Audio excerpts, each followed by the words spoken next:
Hello and welcome to the Down to Firefighter podcast. My name is Ash and I'm joined by these two idiots. My family of idiots. I got Scott. Hey. And we have Todd. Hello. And we are back from a brief hiatus because Todd's town was burning to the ground, as the social media would have you know. But in all honesty, it was a pretty interesting wildfire that was right on the border, like all of the border, to the town of Osoyoos, which we'll get to in a moment here. Todd's got a lot of info, and then we all have a bit of a hand in it. And to be clear, nothing burned down. Nothing burned down. Other than some trees and forests. Yeah, on the Canadian side. Yeah, I don't know what happened in the American side. Yeah. But first, we'll get to some news. So coming out of California, there was a incident where two helicopters from CAL FIRE collided, obviously causing an accident. There was a Bell 407 and a, how do you say that, Sikorsky S64E. They were working the Broadway fire. It sounded like they had 6 or so air units out fighting the fire. Somewhere in the mix, there was an accident. One of the helicopters was able to put it down safely, but the other sadly was not. And Division Chief Josh Biscoff, Captain Tim Rodriguez, and pilot Tony Sousa lost their lives. So we just wanted to reach out to anybody listening and give our condolences to all of the firefighters, family, and anybody affected. That was the first loss of life for CAL FIRE in this season. And it sounds like a pretty rare occurrence for them as well. So, sending out thoughts to those that are affected. Definitely sad news to hear. Yeah, absolutely. And, unfortunately, it seems like it's this... it's a theme this year for wildfires, right? Here in BC, we've had pretty unprecedented events happen. I mean, it's our biggest fire season in history for BC. Yeah. And then we've had 4 deaths now in the province. So, pretty sad event. But like I said, our thoughts are with everyone. Yeah, for sure. Definitely takes it pretty close to home. I know when we saw the news, we were coming back from a trip away, my family, and we saw it, and we reached out right away to our group because Todd's brother, which we spoke to, brother-in-law, not brother, flies for CAL FIRE, so which we had on the podcast. We reached out right away just to make sure that it wasn't Dave, which I mean, happy for us. And obviously Dave. Not their fire base, but some of them, I guess, on the crew kind of knew of the people. Sure. So, again, thoughts going out to them. Sad state of affairs when you see something like that happen. So, exactly. So, moving on, Todd, why don't you talk to us about what we were doing and then kind of how things unfolded on the Eagle Bluff fire? Well, we took off for the weekend, heading up to the property, doing some fishing out on the lake. Decided, what the hell, let's zip into cell service. I think the precursor was, hey, look at that, that big smoke cloud over there. Yeah, so as we're driving down the lake, you can see the smoke cloud, and we're like, oh, yeah, look at that, eh? The way it looked, it looked like north. Fairly north, yeah. Yeah. So then we zip into cell service just for a minute. I wasn't even going to go. And then Liz was like, just head in. Like, why not? Phone starts blowing up. Going off. Everything's going off. And I'm trying to dial out to an officer or somebody in the department to see what's going on, and I couldn't get any signal to work. Shit was crashing. But so we actually I think it was around 8:00. Yeah, I think by the time about 8:00 we started getting the notification where we were that there's a large fire that started in the States, pushed up across the border into Osoyoos into Canada, and basically it's now threatening part of the town, and half the town on the east side of the valley is under order or evac alert. So we, of course, decided that we got to go back. So we headed back right away. Pretty crazy pictures and images as we're coming down the mountain, seeing the smoke, seeing the column of smoke, and then as it got darker, the fire line, you could see that organized flame front right in the subdivision. Well, and then also like looking to the south, like past the border. Yeah. I was like, Huge. oh, that's a long way away. Yeah, I mean, that was what I think for me was the craziest thing, because like when you're coming into town from Todd's property down into Osoyoos, you can see like up and down the valley pretty far, and there's like a definitive mark where our border crossing is, so that okay, Canada from that massive building and area to the north is all us. Yeah. But when it's getting dark, you kind of lose that in the whole mix. And it was this organized flame front as far as you can see, wrapping around the mountainside to your left, like to the south, and then now it's walking heavily towards the north, which is right up into multiple like heavily inhabited areas. Yeah, exactly. So basically, the way the sequence of events kind of went. So that Saturday afternoon, our fire chief got notified of a fire that started down in the States. It was a number of kilometers away at that point. And BC Forestry advised him and said, hey, we're going to go up and do a recce in the chopper. Do you want to come? So he went in with them. They went for a flight. Of course, they couldn't cross the international visible line there. So they kind of hovered. All the tomahawks and all that. Yeah. And the aircraft just starts aiming at them. kind of hovered and watched it. Side vision. And it was pushing north pretty good. It was very windy. So they said, okay, yeah, it's coming, so start getting the plan together. So they went and landed. They put out a message to all the members updating, hey, there's large fire probably going to cross the border and come into our area. We need to know everybody's availability. And then moments after that, it was like, okay, everybody muster to the hall. They've already been working on a plan of what to do, where that fire was coming in.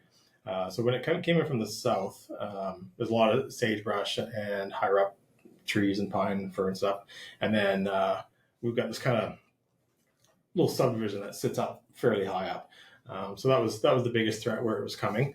So from there, I think we're now getting close to 7 o'clock. They deployed everybody. They started going up there doing tactical evacuations and evacuation orders door to door with police and forestry, and then quickly realized that that wind is pushing hard towards them. So they had to do a boat face and start actually setting lines and patrolling for a hot spot. They're trying to get the ember storm come in.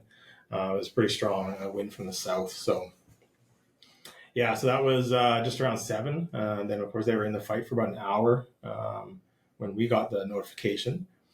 We arrived 9, Yeah, I think so. about 9 o'clock. And I said, I had my fishing boat in the back and paddle boards and fishing rods, and said to Scott, I was like, okay, we're gonna see what's happening. As we're coming down the mountain, I radioed the chief, said, hey, I'm just coming in town. Where do you want me? He said, just come up to the golf course. Yeah. Okay. Because at first one reason why I jumped in your truck is because we thought we were just going to go to your hall. Because the way it looked like they were just going to get. Exactly. We didn't know all this was going on. So I'm like, I'll come with you. Ash is going to go back to our hall, grab his gear. I happen to have my gear in my truck, and I was just going to come sit in your hall and just maybe get a ride back with Ash if everything was okay. And we talked. We're like, okay, well, because all the messages, my messaging basically stopped at muster at the hall. Yeah. And then wildfire, everything was labeled wildfire. We had no comms and nobody was answering their phone. I couldn't get a phone call out until we hit Osoyoos. And I think when we crested the hill is when we were like, okay, this isn't a set the whole kind of day. Yeah, we had that conversation. It's a work day. Oh, yeah. Yeah, we had the conversation in the truck. We're like, okay, we'll go to the hall. If you need, you can take my truck from there and I'll figure out rides home and stuff afterwards. And then if you guys go back up camping or go up back home to Oliver or whatever, we'll make it work, right? Yeah. And so then we're like, okay, no, this is happening, so we got to go up to the golf course in my truck. And I'm pretty low on fuel too. And I was like, man, I don't want to be driving around in my fishing boat and something hanging out in the back. So like, okay, race home. We launch out of the truck. I think we ended up his driveway. We didn't really touch the gravel on the driveway. Yeah, coming in hot. So we ditched the fishing boat right quick, and then I said to Scott, it's like, yeah, I just grab my forestry gear at Hall 2, just below my house a little ways, and flying down there, I'm thinking, man, I'm gonna need fuel. Like, if I'm gonna be driving around my truck for the next couple hours up there, doing something. I'm going to need some fuel. And I look at the gas station. There's 6 fucking lanes of cars lined It up. was like Armageddon. Pure panic, Armageddon. People are trying to get the fuck out of Osoyoos, freaking out. And it's like, oh, okay, this is going to be horrible. So we pull up, open the door, and here there's like this fucking light shining on the second command truck sitting there. Oh. I'm like, yes, I can rip my truck into the bay. I'm grabbing all Todd's stuff, knocking it in. Knocking the shit in the back of the truck. Then we got on comms and raced up there. It was pretty crazy. So when we arrived, so it sounds like the guys, like the southern street, there's a couple of key intersections where they had everything strategically kind of placed, and they had some bladders dropped previously in other areas of the subdivision as well for kind of tactical water sources. But the saving grace was there's hydrants everywhere. It's and they're all on the side of the fire side. They're not. For the most part, they were on the fire side. And they weren't like half a mile away. The subdivision was thought out pretty well for hydrant stuff. There was lots of water sources. Of course, our instant command team was working with the town, and they had all the pumps on, and things were good for the water source. Like this was the best case scenario fire coming in threatening the subdivision, right? Mm-hmm. So there was trucks lined up with connections to the hydrants and hoses out there. They beat the fire down pretty good. That first kind of hour as it came up to the first handful of houses along the subdivision, it came up right beside them. They were able to knock everything down, saved everything, and then they kind of deployed through there. Mm-hmm. We seemed like we arrived just as they were wrapping up kind of that first zone. Southern flank or southern head, I guess, for the head. And then they started kind of moving resources around. And then I guess to back up, that task force deployed. That's right. Yeah. So the task force is a new thing. It's a regional task force. Yeah. It was the first time it's ever been deployed. So what it was there's trucks from the region that have been asked to be ready. So like we have our tender involved, and then some other guys have an engine, and somebody else has a bush truck. So I think there's 6 or 7 apparatus in this task force.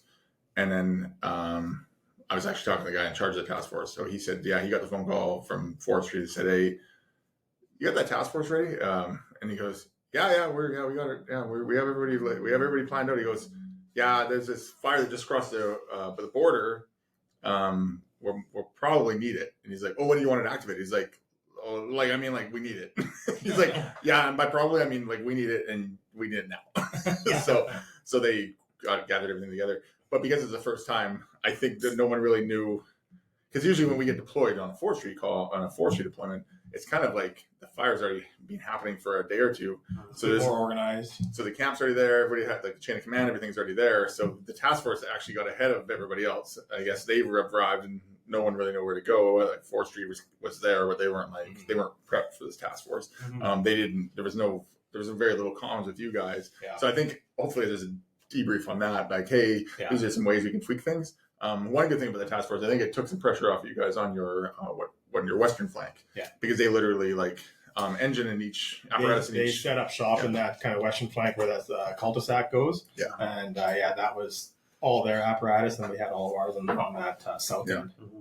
Because that task force is run by the forestry guys, so they go where they're told, and they don't tie into hydrants, and because that's just the way they're trained, because they don't want to overtax the town's resources, because they don't. And then also they said, well, we don't really know what it is. Yeah. They don't know the town's resources. Osoyoos is a well-established town, but you go to some other places and you turn the hydrant on, the head falls off. Exactly. And they're liable for any damages or suck something dry, right, as well. So there's no financial worries. Yeah.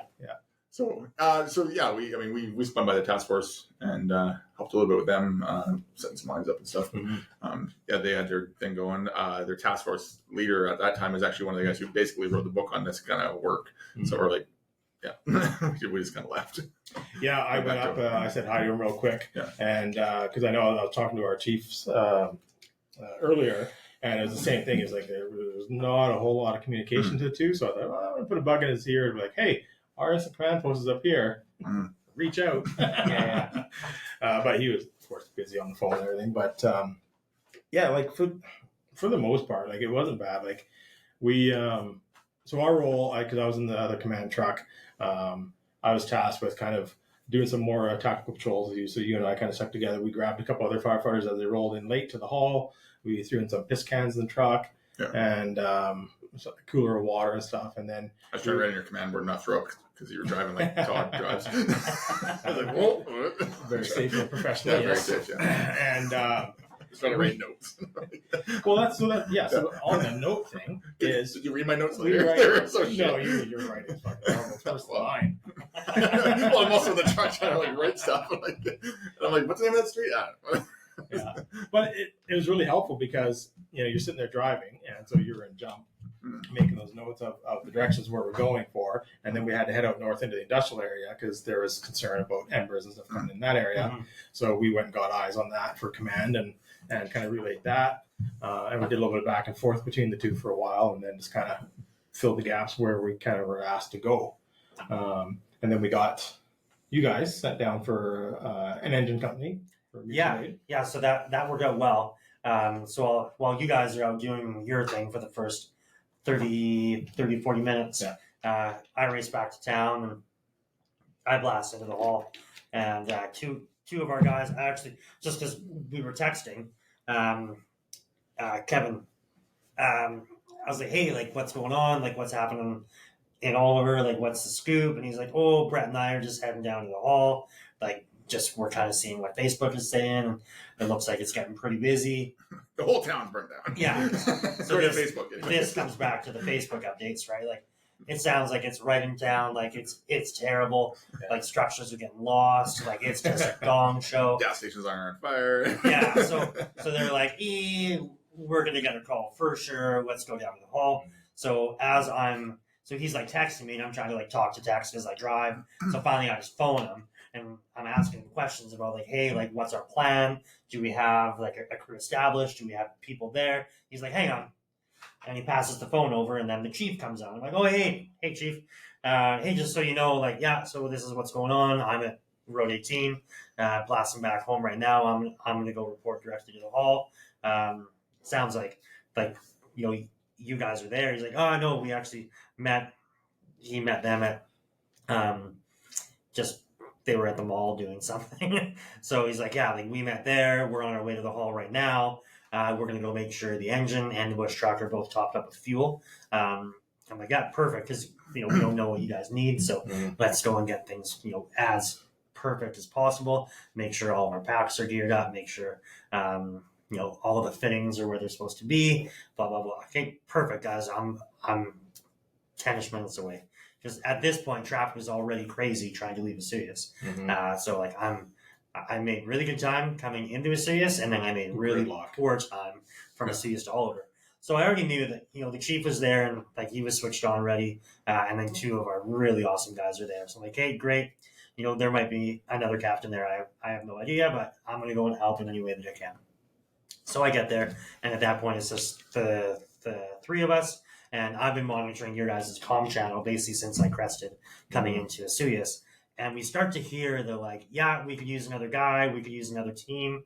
So I'm like, okay, like, it's coming soon. So like the cheeky text out like, hey, buddy, sounds like they need another guy. Just so happens me and three of my closest buddies are ready to help you out right now. So like, all jokes aside, that all just kind of happened. It was fluid. Like, yes, we need some more help. Hey, like, what's our options here? And at that point, I think one of your chiefs is like, hey, like, what are options? And you're like, well, I know Oliver has a crew that's staffed at the mall just in case on standby.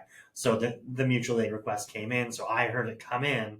So at that point, then I said to the guys, Brett was he had a really long day, so he was trying to have a bit of a rest. So I'm like, hey, it's ready to go. The page is going to be coming in. So, yeah, it comes in mere moments later. And even at that point, they cast us out to where we're supposed to go. They didn't yet. They didn't say where. They just said, go down to Osoyoos. And he was giving your fire hall as an address. Yeah. So we didn't know where, but you were already kind of telling us at that point. Because at that point now, we're texting a bit back and forth saying, like, where are we going to be needed? So I think I called you because he was busy. Yes, yeah. So then Scott calls and says, it sounds like you guys are going to go up to the industrial park. So we ended up getting a few extra people. I mean, I think we got more, but we got a few people come in really quick. We got one of our newer members who has actually been out on deployment up north at the very start of the fire season, so has a little bit of experience, but nothing on an engine. But like very, very eager. So I'm like, yeah, we have a wicked crew here. So we start to respond down, and I think it's funny because like Brett's driving, and he's like, should we be going like routine to this or code 3? I'm like, no, man, like the town is literally on fire. Like we got to get there. He's like, haven't you watched Facebook? yeah, I haven't even on Facebook, buddy. Well, so and sorry to cut you off, but on that too, like just so people understand, like basically, so the border, like Osoyoos, there's a big lake right in the middle of it. You got the east side of town, the west side of town, and the border. Everything from the border all the way up to Highway 3, which kind of runs Highway 97, heads due north, and Highway 3 forks off up through the mountains. That entire east side was on order and then alert all the way to the water. yeah, so it's like not a couple people, like half the town. yeah, like thousands of people. Yeah, And it's not a long weekend, but it was a It's the weekend. weekend before a long weekend, like a busy So weekend. thousands of people in town. yeah. So Yeah. there was, Elvis I Fest, can't yeah. remember the exact order at first. I want to say there was like 500 homes or something, somewhere around there. Don't quote me on it. Maybe just under. Was the initial order, and then the alert was massive right Yes. next to it on the other side of the highway. But then already people started piecing out and buggering off. One of right? the old folks' homes and stuff. that Yeah. we So watched. then, so on that too, though. So that now we have a massive care home there that had to be evacuated. So the ambulance, actually, my buddy and unit chief in Oliver, he came down and spearheaded that. So Victor was down running the show, Osoyoos. You really helped him out that night. He was right by. Hey, I'm not going to work tomorrow. He's gone. He's like, nah. He's like, I can't even handle that right now. It's just- He's like, "Hey, not me." But yeah, so they evacuated everybody. So there was 8 city buses there, and then brought in multiple ambulances from other places in case we needed them as well. So I mean, all that stuff, I don't even know what all happened. I was so focused on the fire side of things. Yeah. But like, there's a ton of moving parts that happened here. Sure. So yeah, sorry. Yeah. So anyway, I say let's run code 3. He's pumped. We're all pumped, and like we always chat about when you're going to a call, like it's really important to like keep a level head and like not get your crew stoked or whatever, right? And we're coming around the corner, and just knowing the crew that I had as we crest, and you can start to see this massive like fire front. Flame front. That's The smoke column. insane. it was so big. I just kind of look over, woo, and everybody's like, yeah, and then now they're pumped, right? Because I knew, okay, like we're not going to be getting thrown right in the shit. So like once everybody calms back down, okay, you guys are going to respond up to 115th or whatever. Okay, perfect. So we go and beat up there, and then, ooh. Yeah, then it's like, oh, it's so far away. Yeah, lame. But like the nice thing about that for your crew is, okay, you got a good crew that's going to be watching that. Forestry was beetling around. A sprinkler protection crew actually came in kind of halfway through, and then a heavy equipment team came in and cut a huge fire guard. Yeah. So all of this is happening while we're going around doing some tactical patrols, checking water supply. Testing hydrants. So we did, man, some shit water out of the one hydrant, like way at the top. So like, well, let's flush it, get it ready, get it dressed, and like while we're in the area, we'll just leave it dressed. So okay, great. So we flush it, and of course, like 90% of the people leave, and there's this one guy kind of beeling around, and I'm like, hey man, we're gonna flush this hydrant. It's his house, right? We're gonna flush this hydrant. Oh, okay, cool. No, like you're in the way. Like we're about to flush the hydrant. It takes like 5 or 6 steps back. Hey, buddy. And then Brett's like, hey, man, like you're going to get wet. He's like, no. I'm like, no. This is going to spray out like 100 feet. This isn't a garden hose. We're flushing the hydrant here, right? He's like, okay, takes another like 15 steps back. And I'm like, well, I figured it out. go ahead. So I'm like, okay. So yeah. And like as you're slowly opening, He's realizing. now he's like, oh, this is a bad idea. So he gets out of the way. But of course, as this is happening, it's like ripping up some of his like gravel and stuff. And like we try to divert it as best as possible. But at the end of the day, some gravel or a massive fire. Yeah. So he's like, oh shit. So now he's out of the way. So we had that all prepped. We got our truck prepped for bump and run. So we had everything ready to rock. And then we sat there. And we did a little patrol. And then we sat there. And then we played around. Because it was in a mobile home community. Yeah. And it's gated. Yeah, there's two gated communities there. Nobody had the code for, and we see one of the RCMP members comes in. Who's on foot? Yeah, he's literally on He foot just gets control. dropped off. So like, I'm like, I can see this guy walking up or whatever, right? I'm like, okay, man. This is the deal. He's like, hey, how many people are left in there? I'm like, I think we're probably running like 90% evac. There's a couple people here and here that I saw. He's like, okay, I'm gonna go do another loop. I'm like, okay, sweet. We'll make room for your cruiser. He's like, no. What do you mean no? He's like, I just got dropped off. I'm like, okay. So if this thing really turns south, I'm jumping in your truck. Yeah, Or I'm taking it with a gun. Yeah. I'm taking this truck. Commandeering fire truck, right? So all right. So we actually rig up. If you ever want to make sure one of those gates open, we went into our med kit and got some just some tape, and we taped over the sensor, so it always felt like there was something in the way. So the gate stayed open. So we stayed there for a while, and at this point, I'm like, yeah, no, this is not coming. So I start getting back over 4 days later it came. Yeah, 4 days later it was there. I mean, it was close, and winds would have made things. It looked like it was. Yeah, like it could. Yeah. There was major possibility. So having protection there was the right move. But just watching how that wind was progressing once the sprinkler team was in place, and then forestry was getting set up to be there, and then that, obviously with the cat guard, it was not coming anytime soon, and if people had to shuffle down there, there would have been time. So that information was given up to you guys. Yeah. So we got mobed up towards the golf course area where we got put into the fight. Yeah, and on that too, like there's so many moving parts to this big event. Like there's all this heavy equipment group already staged and a water group forming, down by the high school. Then there's heavy equipment out by you guys in the industrial area. The cat guards started pushing in. They started bringing in fellow bunchers to clear other trees.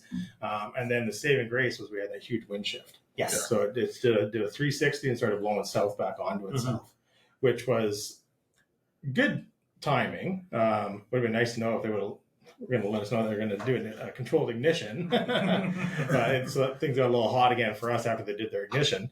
But that helped so much. For sure. Man, because if it was blowing hard north how it was in the original night, it would have been up by you guys. Yeah. 100%.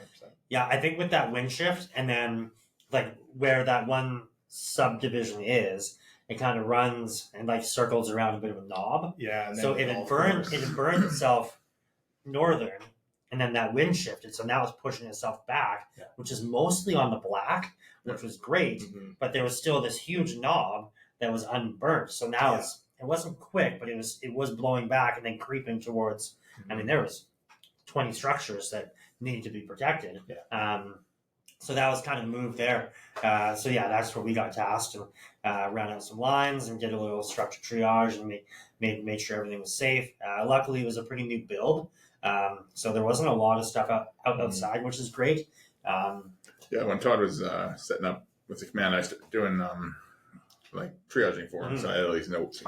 And, moving some barbecues and we got bumped over from command to kind of that western flank where the subdivision is up against the mountain there, and as the other guys were starting to demob the other areas and bring their engines over to us, that's when Scott going down to do a quick little triaging of the houses. I kind of went south from our point, and then we met the other crews and had a good conversation with their team leads, and again then everybody did great. They set up and waited for the fire to burn to us, and because we're on hydrants, they started flowing a ton of water, just increasing that humidity, wet everything down nicely to them, and it was pretty good. We had to embers.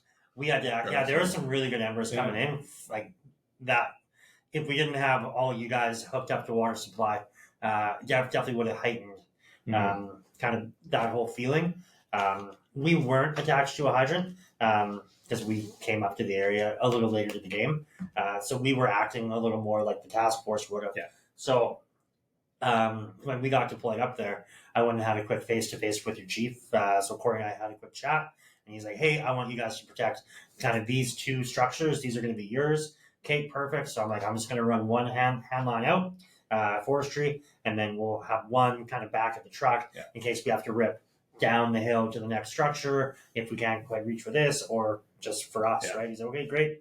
Now it's kind of the last time that I seen him until the face-to-face once we all got demobbed out of there for the night. But everybody else is out there flowing water because they've got all the water in the world. And here's my crew like, I sure wish we were flowing water. And like, Yeah, you didn't need to though. but we didn't need to. So we were there literally. Like, I went and had a chat with Ty, and we're chatting about like, trigger points and like when are we going to be worried? And I picked this one little group of like shrubs or whatever, maybe like 30 feet from the back edge of the property. And I'm like, when the fire gets there, we'll start worrying about it. And I was like, oh, that's pretty close. I think Kev was like, double that distance. It's going to be my trigger point way out there. And I'm like, well, yeah, we can be worried about it there, but we're going to wait for it to come here. Yeah. Like, we don't have the luxury of being on the never-ending supply of water, so let's let it burn down to us. Again, like, if we don't, there's going to be all this fuel that we're going to have to worry about later. I'm like, we don't have that kind of luxury, so let's just let it come on down. Oh, okay, great. So I get done having that chat, and then a little surprise in the evening, I start walking back, and here's this group of forestry people just kind of chilling out on the back deck of this house. So I'm like, I'll go and see what their plan is, if they're going to be setting up shop here as well.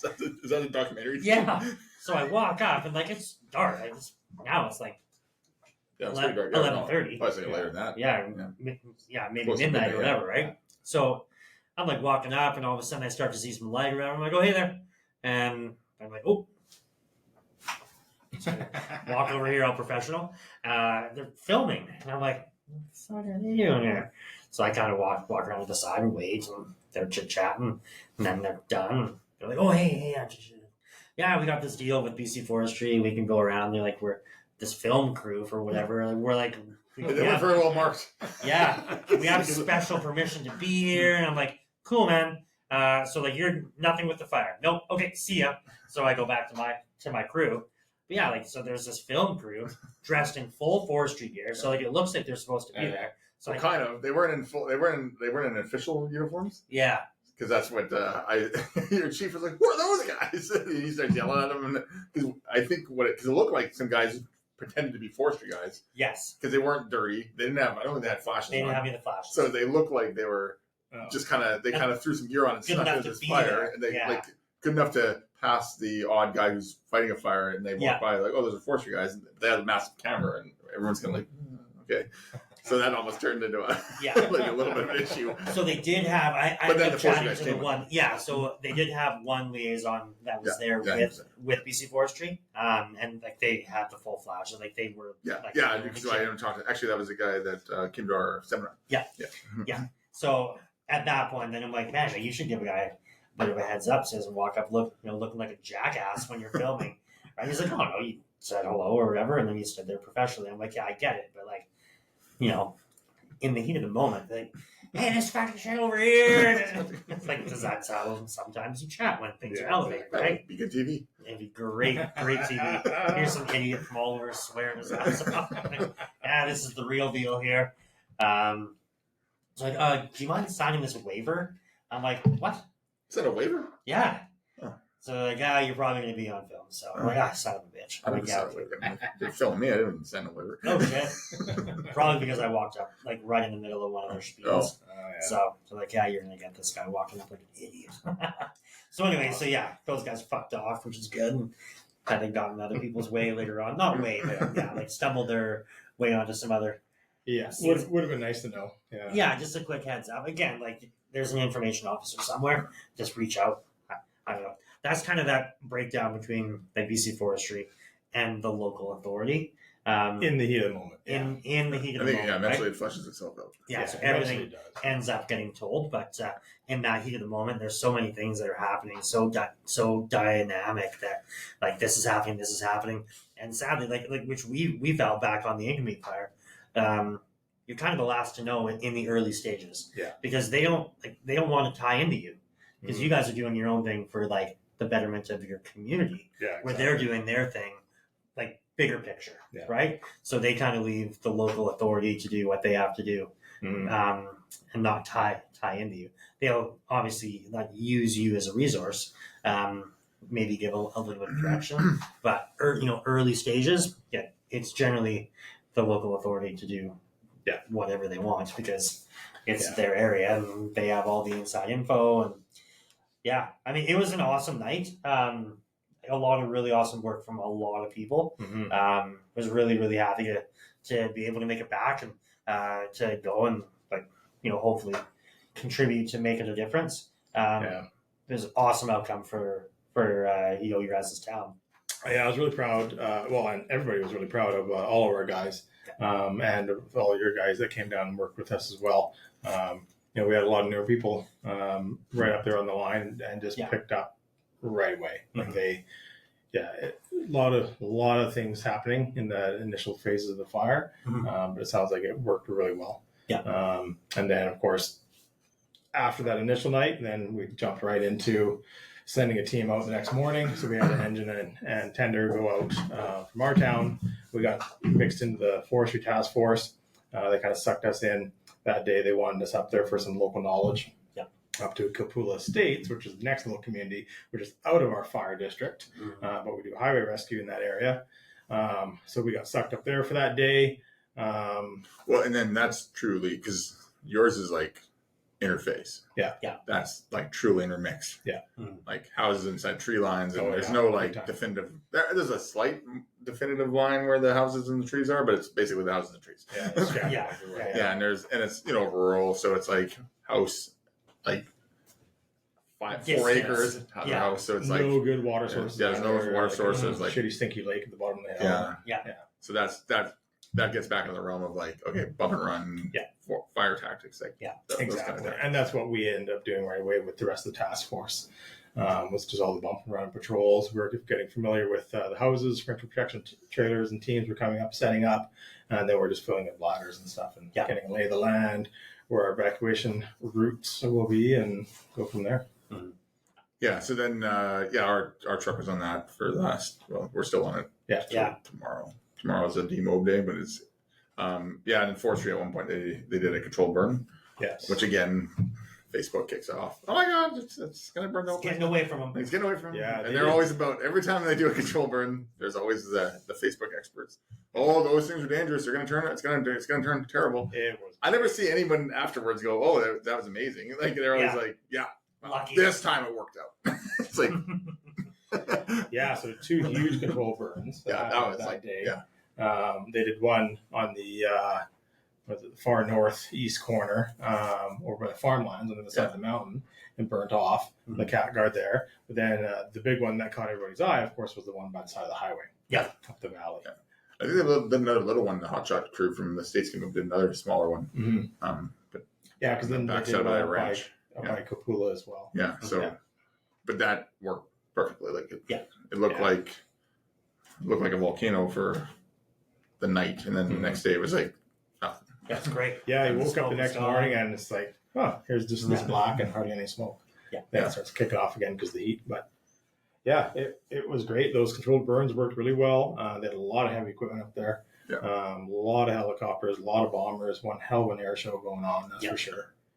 Well, and then one of the things the guy said, we had a briefing whatever day I went up there, and he said, we were talking to the forestry guys, and because really structural protection is still a fairly new thing.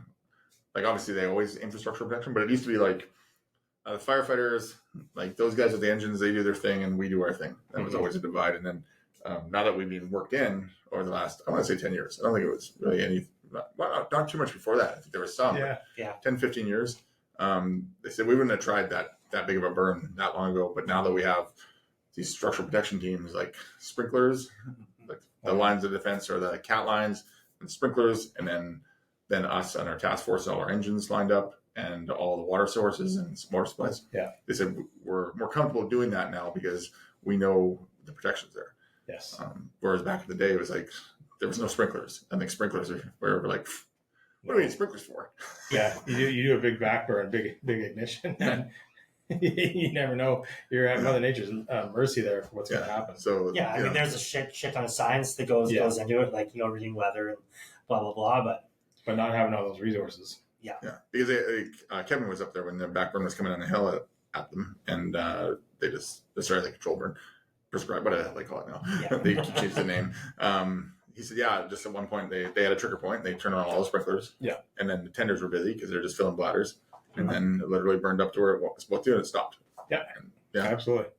Yeah, and that's, hats off to all those ignition specialists too that have that job and make that decision to actually pull the trigger, because that's got to be stressful. Oh, for sure. Yeah. Which it was planned for the previous day, Mhm. and then they kind of waited it out, and the weather didn't turn out to be favorable. So they put the kibosh on it until the following day, and then the weather was favorable, and obviously it worked out well. So I mean, that's got to be a super stressful. I mean, that's when they go wrong, they can go wrong big, because they light these massive backburns, and it looks crazy, but when it works, it's an amazing thing. Yeah.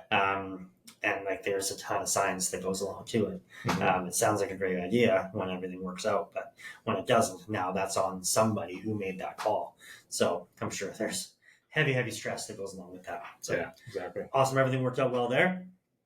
So that was it. This kicked off on the 29th. We're getting demobbed on the 8th of August. Yeah. Is that right? Yeah, the 8th. So we're going to get broken down on the 8th. Which, I mean, pretty good fight. Lots and lots of resources from all over the province. So, we always chat about, in your service, how when these things kick off, you're, shifting resources around for coverage. Very much the same thing when it comes to, a big wildfire event. Getting the local resources for help early, and then getting some of the more outer line resources to come in. And the challenge is there's a lot of resources right now to be had because there's so many fires. There's so much stuff kicking off, yeah. So, a lot of guys, when they get demobbed from our thing, they're gone. They're going straight another over to something else, yeah. Which maybe we will in the next couple of days. Yeah, we'll see what comes of it. We're kind of hopeful. Yeah, there's departments from all over the place. We had all the American hotshot crews coming up, and some of their, whatever they're called, task force Initials, or whoever they have, their bosses are. But yeah, a ton of them from California, Idaho, you name it. Right? It was really cool to see. Freaking Idaho. I go down there for a little vacay, going to a theme park with the Fam Jam, and as we're pulling in, massive fires just getting kicked off. We're 5 miles away from it, from where we're staying. We're checking in, and they're evacuating. Yeah, the wife's like, "Hey, so what's up with that fire?" It's like, "Yeah, it's about five miles away. We might get evac." She's like, "I don't give a shit where we have to park. I am going to Silverwood tomorrow." I'm like, "All right, honey, we'll figure it out." It's like Emperor's Landing on you. Yeah. Get us on that roller coaster. Yeah. She's like, "We'll just go on the water park." I'm like, "Okay." Yeah, we'll burn down. Full Wally World on people. Yeah, right. Get the pellet gun. We're going on rides. Exactly. This is happening. That was great, but it was more smoky there than it was when we got back home. So that was kind of weird. It was sweet because I think the attendance was down a bit. So waits for lines were really short. Nice.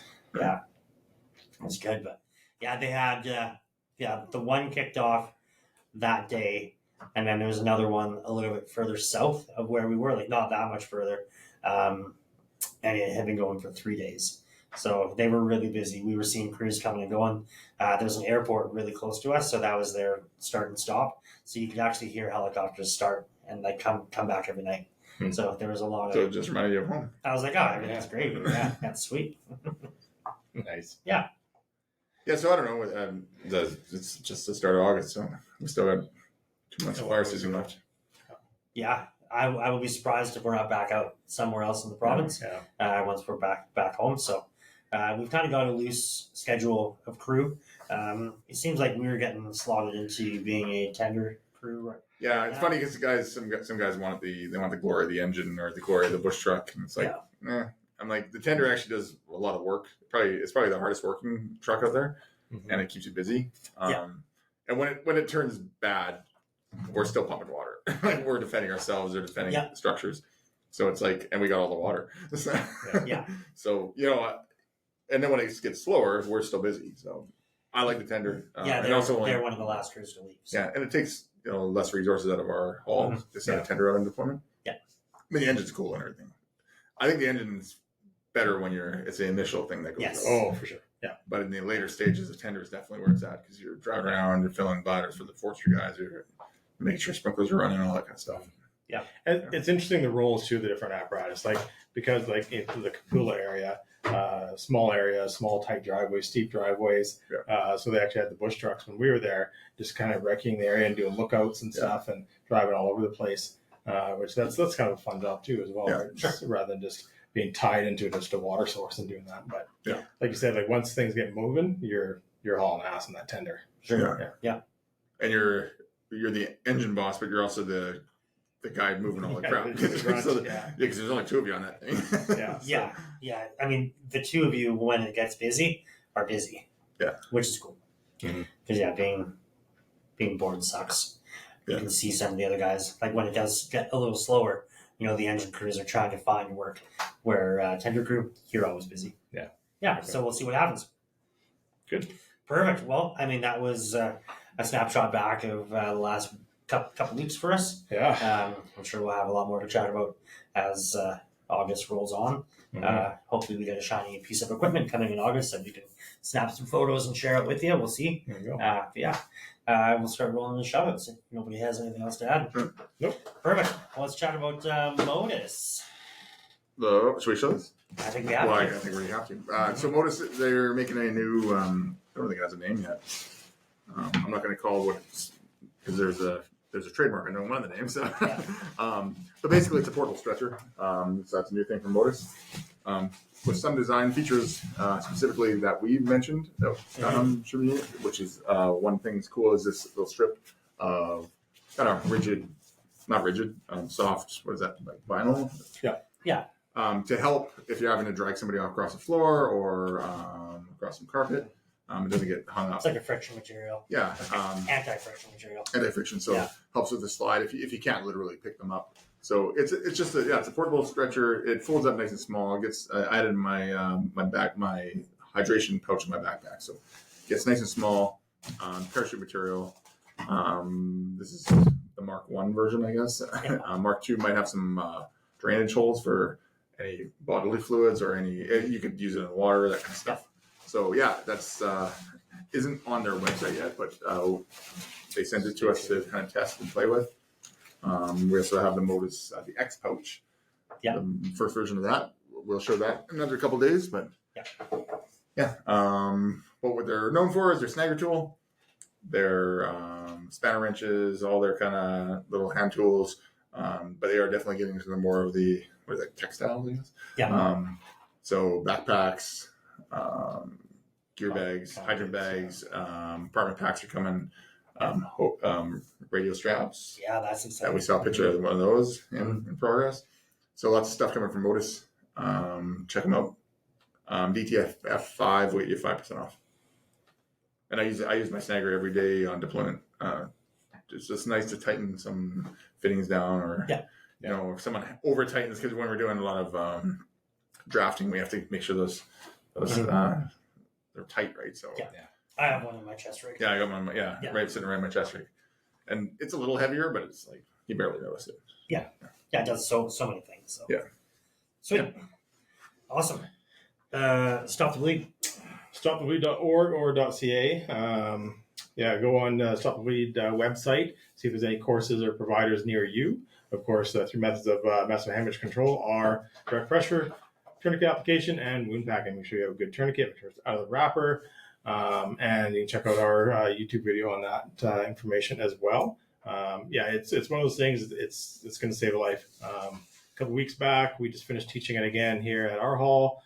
2 days later, I think it was a day later, we had a traumatic MVI, and we ended up using a tourniquet on that call. So, and it was one of the people that was in my class. So, it's saves a life. Perfect. Tanner Olsen. Tanner Olsen, he was just actually in the Okanagan, but we were all busy, so didn't see him. Got a new song out. Something about love. Something about love. Something about love. That's the name of the song. I don't know. I will look it up while we're doing the rest of the shout-outs. And check him out on Spotify and check him out on his website and find out where he is, because they've been doing some shows. Wolf Tree. Yeah, Wolf Tree Coffee, and special shout out to Wolf Tree. through all this fire craziness that we've had with so many firefighters in the area and whatnot. I can't remember if it was the next day or the day after.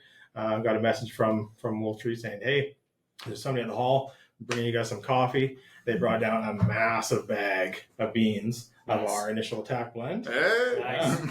Yeah, and it is sitting next to our coffee maker. It's fantastic. We've been crushing coffees those few days after that event. So Yeah, I bet. Yeah, that was really, really cool. They reached out to me locally to see if they could help us out at our hall as well. And I say, hey, you know what? Like we've actually, we only have a crew of 2 that's going out there, but you guys are going to be pretty busy. And they're like, yeah, no, that's our next thing, to reach out to Todd's crew here. They always keep us going with some back at Oliver. That's their hometown as well. But super, super awesome to come support you guys, man. That's just that classic hometown thing too, right? Absolutely. Small business that completely gets it. So.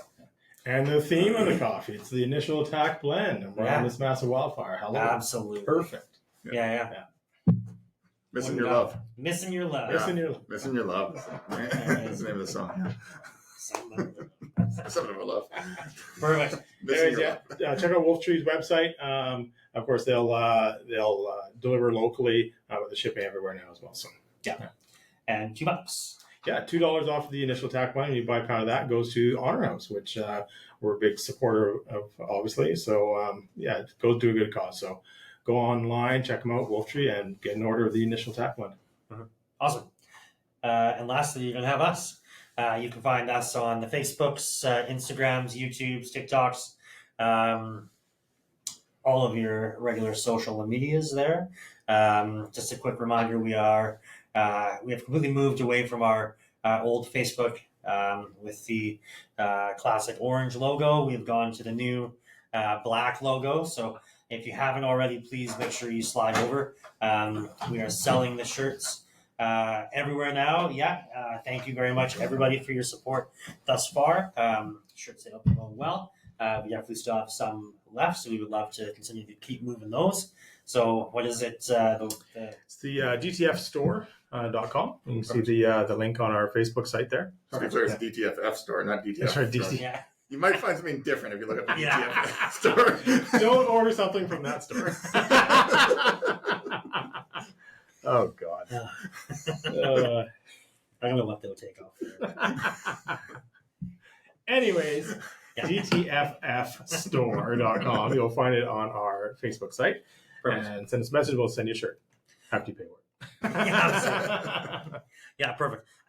So our YouTube, we've been trying to get more active on that, making some videos, posting some videos, been sharing that out on all of our social medias there. But please make sure you go have a peek at the YouTube, trying to streamline people over there, trying to be more and more active as well. So, any more, as Carl would say. No. Perfect. Well, Todd. Thank you. Have a good night. Good night. As always, stay safe, stay DTFF.